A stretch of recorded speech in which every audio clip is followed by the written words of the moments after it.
ఓం శ్రీ సాయిరామ్. పోతన భాగవతము ద్వితీయ స్కందం పద్యాలు తీసుకుందాం. సాయిరామ్. ముందుగా 49వ పద్యం. అలరు అలరు జ్వంపములతో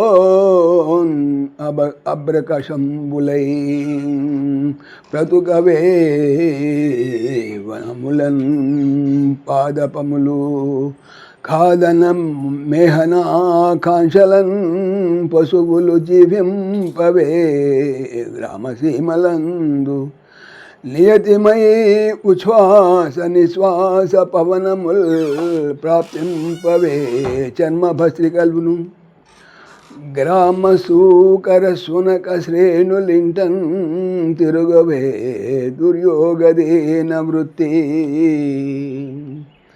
ఉనుష్టఘరములు మోయవే గురుభరములన్ పుండరీకాశు ఎరుగని పురుష పశువులడవులందు పుండరీకాశు ఎరుగని పురుష పశువులడవులందు నివాసములందు ప్రాణ విషయ భరయుక్తితో ఉంట విఫలమధిపా అలరు పుష్ప జ్వంపములన్ ఉత్తులు తో అభ్రకంశములు మిన్నుముట్టుతున్నవి అయ్యి బ్రతుకవా ఏమి వనములన్ అడవులలో ఆదపములన్ చెట్లు కాదన తిను మేహన సంభోగ ఆకాంక్షలన్ అమితాసక్తితో పశువులు అనగా 4 కాళ్ళ జంతువులు అని కూడా చెప్పుకోవచ్చు.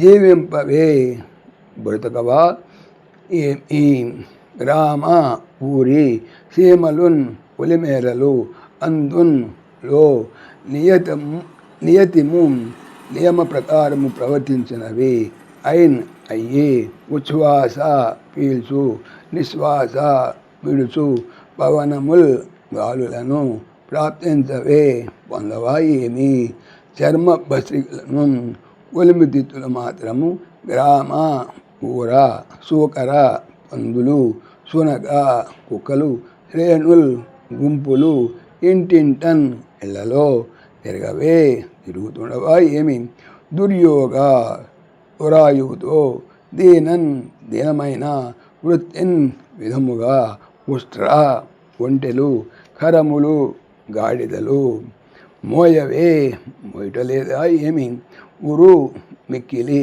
భరములు బరువులు పుండరీకాశున్ భగవంతుని ఎరుగని తెలియని పురుష మానవ పశువులు మృగములు అడవులు అందున్ లోపలను నివాసములు ఇళ్ళు అందున్ లోపలను ప్రాణమములు విషయ ఇంద్రియ అర్థములందలి ఆసక్తులు బరువులు యుక్తి ఉడుకునుట తో ఉండుట విఫలము వ్యర్థము అధిప రాజా భావము. అలాగే ఓ మహారాజా పూలగుత్తులతో ఆకాశమంటుతూ అడవులలో చెట్లు జీవించటం లేదా? ఆహారం మైదునాది వాంఛలతో పశువులు పల్లెపట్టుల్లో బ్రతకటం లేదా? కొలిమి తిత్తులు కూడా ఎడతెరిపి లేకుండా ఉచ్ఛ్వాస నిశ్వాసలు సాగిస్తున్నాయి కదా. ఊరపందులు కుక్కలు గుంపులుగా ఇల్లు తిరుగుతూ దిక్కుమాలినవై దీనంగా తిరగటం లేదా? ఒంటెలు గాడిదలు పెద్ద బరువులు మోస్తున్నాయి కదా. అదేవిధంగా పద్మాక్షుని తెలియనేరని నర పశువులు అడవుల్లోనూ గృహాల్లోనూ సంసార భారాన్ని మోస్తూ జీవిస్తున్నారు. వాళ్ళ బ్రతుకు వ్యర్థం. తర్వాత 50 పద్యం. విష్ణు కీర్తనములు వినని కర్ణంబులు కొండల బెలములు కుబలయేశ చక్రి పద్యంబులన్ చదువని జిహ్వలు కప్పల జిహ్వలు కౌరవేంద్ర శ్రీ మనోనాదు విషింపని కన్నులు పింఛాక్షులు కీర్తిదయిత కమలాక్షు పూజకున్ కాని హస్తంబులు శవము హస్తంబులు సచవచన హరిపద తులసీ దళామోదర తెలిని ముక్కు పంది కుక్కు హరిపద తులసీ దళామోదర తెలిని ముక్కు పంది ముక్కు ముని చరిత గరుడ గమను భజన గతిలేని పదములు పాదపముల పాదపటల మనఘా. విష్ణు భగవంతుని కీర్తనములు కీర్తనలు వినని వినని కర్ణంబులు చెవులు కొండలందలి బిలములు గుహలు కువలయ భూమికి ఈశ ప్రభువా చక్రి చక్రధారి యొక్క అనగా విష్ణుని పద్యంబులు కీర్తించు పద్యములు చదువని చదువుకుండని జిహ్వలు నాలుకలు కప్పల యొక్క జిహ్వలు నాలుకలు. కౌరవ వంశపు ఇంద్ర రాజా శ్రీ లక్ష్మీదేవి యొక్క మనస్సునకు నాథునిన్ ప్రభువును ఈశింపని చూడని కన్నులు కేకి నెమలి యొక్క పింఛమునందలి అక్షులు అన్నులు కీర్తికి దయిత భర్త కమలాక్షున్ పద్మాక్షుని అనగా విష్ణుని పూజించుట భూ కాని కానట్టి హస్తంబులున్ చేతులు శవము యొక్క హస్తంబులున్ చేతులు సత్యమునే వచనుడా అనగా పలుకువాడా హరి విష్ణువు యొక్క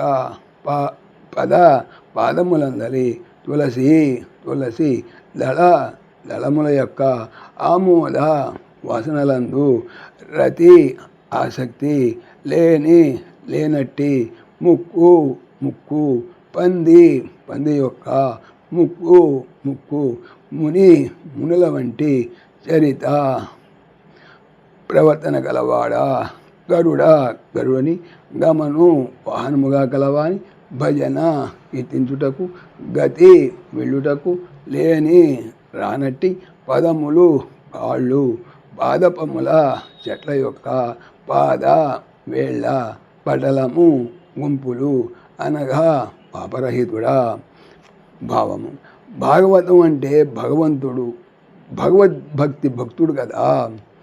అట్టి భాగవత విశిష్టిత పరమ భాగవతుడు భాగవత ప్రయుక్త బ్రహ్మర్షి అవధూతోత్తముడు వ్యాసపుత్రుడైన శుకుడు పరమ పావనుడు నిర్మల భక్తుడు పాండవ పౌత్రుడైన పరిషన్ మహారాజుకి వివరిస్తున్నాడు. భూమండలేశ ఉరువంశోత్తమ యశోనాథ సత్యం పలికేవాడా రాజర్షి పాపరహితుడా విష్ణుమూర్తి నామకీర్తనలు వినని చెవులు కొండ గుహలు చక్రధారుడి మీద స్తోత్రాలు చదవని నాలుకలు కప్పల నాలుకలు లక్ష్మీపతి మీద దృష్టి లేని కళ్ళు నెమలి పింఛాల మీద కళ్ళు నారాయణుని చరణాలపై పూజింపబడే తులసి దళాల సువాసన ఆగ్రాణించని నాసిక పంది ముక్కు పక్షి వాహనని శుతిస్తూ అడుగులు వేయని కాళ్ళు అచరములైన చెట్ల వేళ్ళు. సాయిరామ్. ఓం దాశరథాయ విద్మహే సీతావల్లభాయ ధీమహి తన్న రామ ప్రచోదయాత్. సర్వం శ్రీ రామార్పణమస్తు. జై శ్రీరామ్, జై శ్రీరామ్. ఆత్మీయులకు మనవి, ఈ ఛానల్తో పాటుగా అనంత మహిమల శ్రీ సత్యసాయి అనే ఛానల్ మరియు లెర్న్ భగవద్గీత లైవ్ గీత అనే భగవద్గీత ఛానల్ను స్వామి నా చేత చేయించున్నారని మనవి చేస్తున్నాను. వీటికి సంబంధించిన లింక్స్ డిస్క్రిప్షన్లో చూడవచ్చు. సాయిరామ్.